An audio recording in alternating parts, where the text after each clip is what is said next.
I was probably one of the most dangerous people walking the streets of Hobart when I came back from Vietnam. I'd say they were my dark years, or our dark years really, for the two of us. I felt that it probably would do me good in regards to growing up a boy with an adventure in front of him. I think if I hadn't done yoga, I'd probably still be trying to push myself too hard and end up rather broken.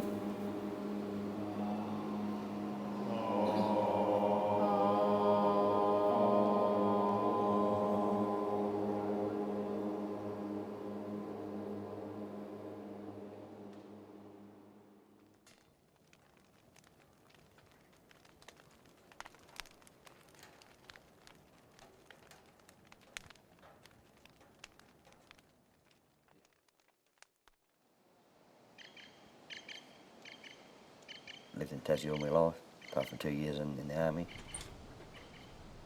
I was working at a wholesale grocery place in Hobart. Received a letter in the mail saying I was called up and had to report Anglesey Barracks on such a date, and that was it. Went up there, got on the bus, went into the army. Well, I was a suburban boy in Sydney, and I just started an apprenticeship in structural drafting. I had no association with pride at all with what had happened. 1956, I was conscripted at the age of 20 and spent 2 years in the army. Came home, got married not long after, and thought that I was normal like most other people. Nightmares, strange habits, not go to bed, sleep in the chair, or try to sleep in a chair. Things that I thought were perhaps normal, but no, they were far from normal in hindsight.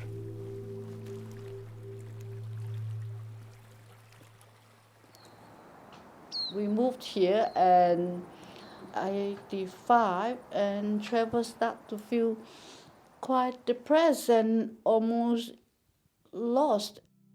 And then I think he had a nervous breakdown that he went and see the counsellor.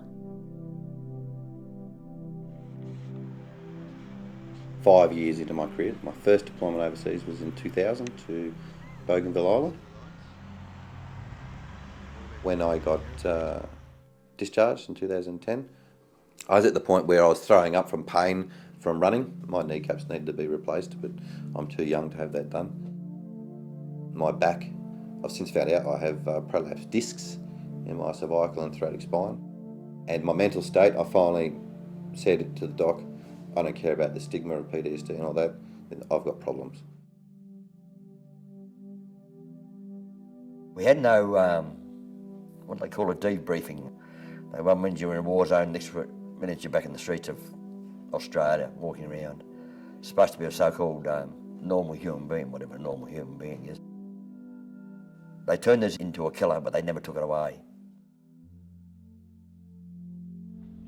I've taken 50 Valium every 2 days, headache tablets for tension headaches, sleeping tablets, try and get a few hours sleep overnight because of the memories around Vietnam.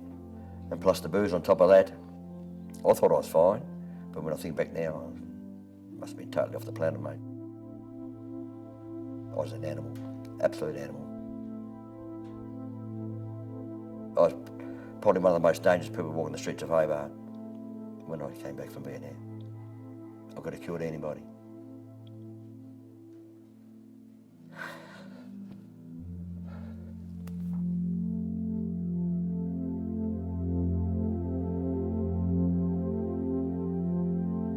Being stressed all the time, you just block out. You know where your head is and you know where your feet are, but that's about it. So it's only you and I tonight, isn't it? We're not cooking for the... By that stage, I felt that I did need a bit of a help with my emotional state, and I'd heard of the VVCS, and the hardest thing I've ever done was to go down to there in the first place and admit that I've got a bit of a problem and I need a bit of help.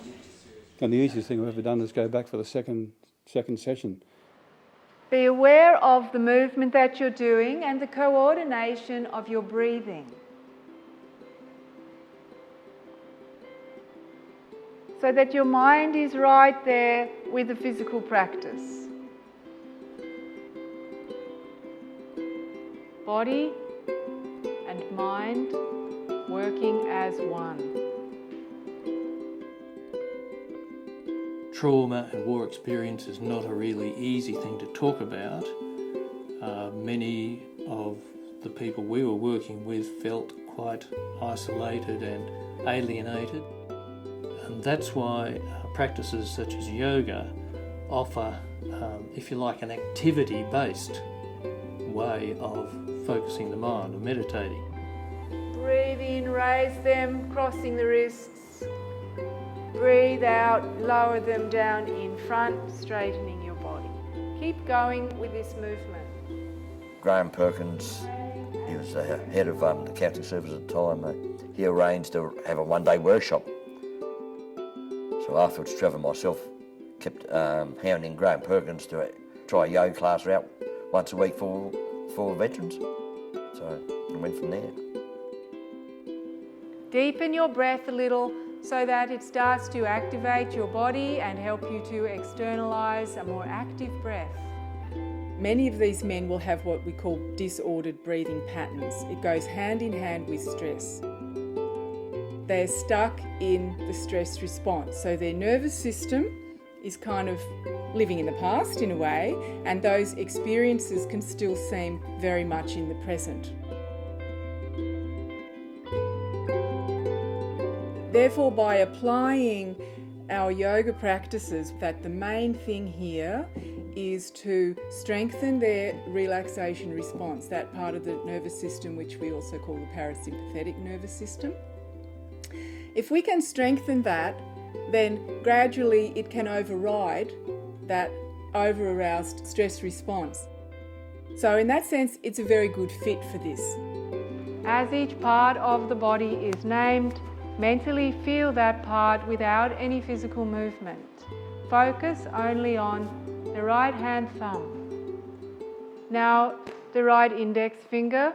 Hopefully when they're out there in their day-to-day lives and something's come up for them, something's triggered something for them, those things can support them in that moment so that they keep their ground, their feet on the ground, and don't lose their cool. And then hold your warm palms over your closed eyes, feeling the energy and warmth going from.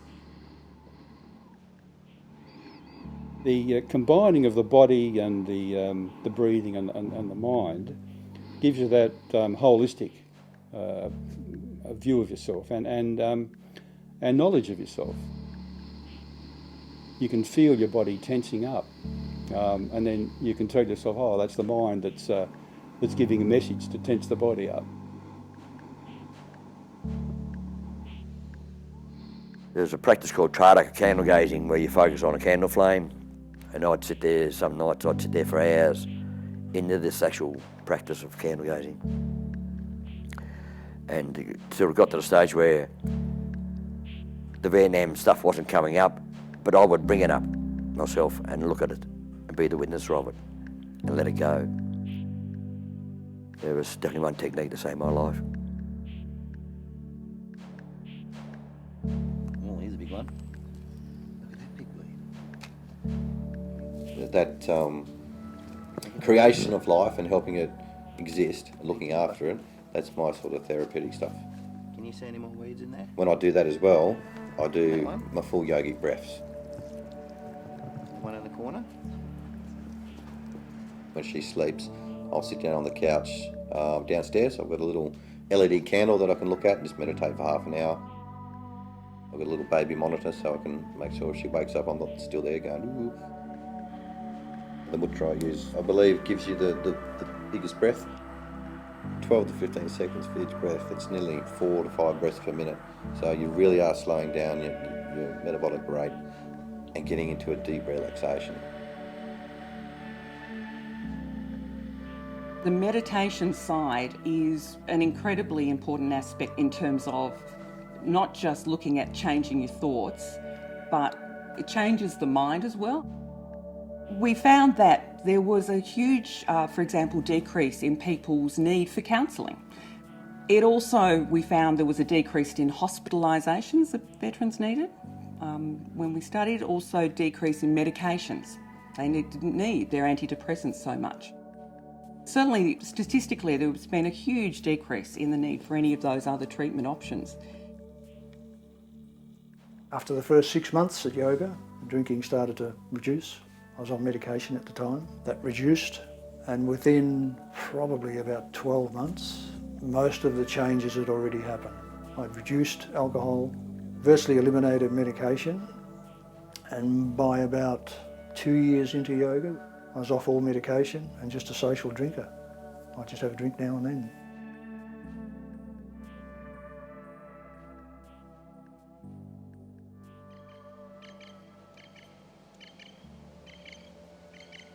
I decided myself that with the yoga techniques, yoga tools I had, I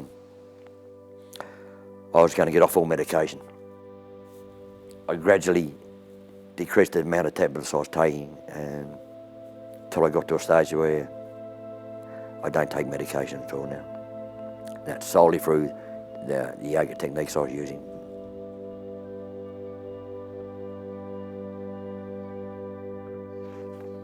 Lizard is listening to the lullaby breeze.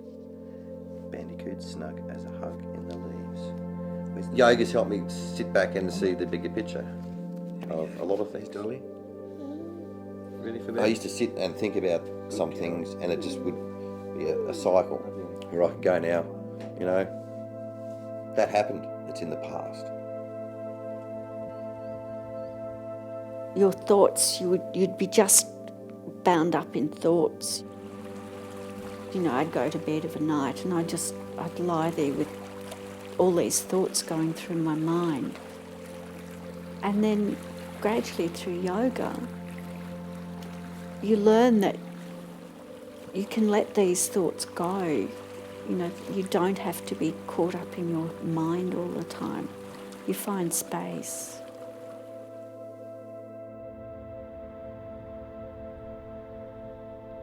Even now, I've got to pinch myself sometimes, wake up in the morning and realise how good I actually feel, how I was back then.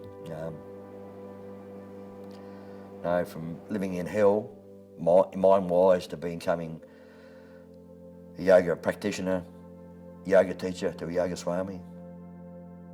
I'm very lucky, me. So inhaling to press the spine and raise the head. Breathe back into his hands above the head and breathing out on the arms. Take the beauty of the rose in our heart. Say to yourself mentally, I feel totally at peace. I know of calmness through my mind and body. I feel totally at peace. Let's offer this feeling of peace and calmness to all beings in this universe who are suffering and not as privileged as what we are.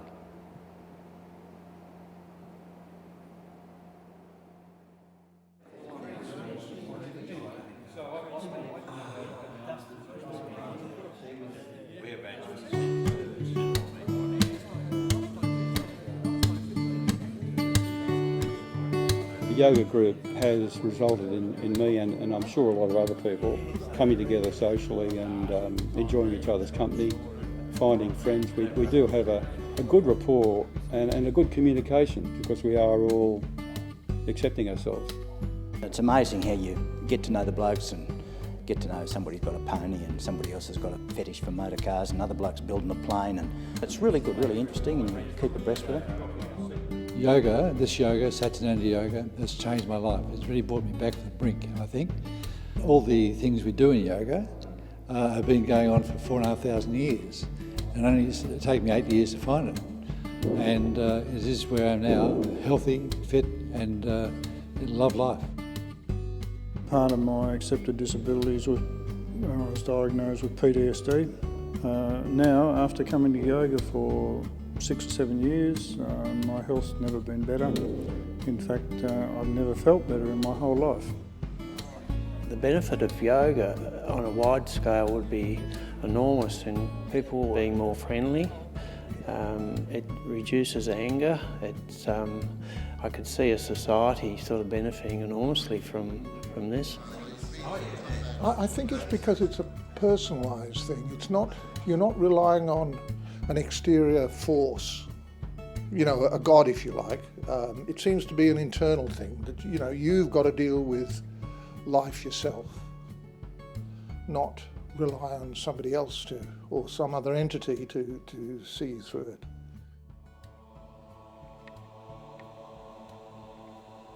If I had my way, yoga would be offered every capital city throughout Australia. When these blokes are being discharged from Afghanistan or Iraq, mate, they're going to be out in the streets like we were, nothing. What are they going to do? Let them walk around, get hold of a rifle, blow people away? They need yoga. They need yoga. For stress, they need yoga.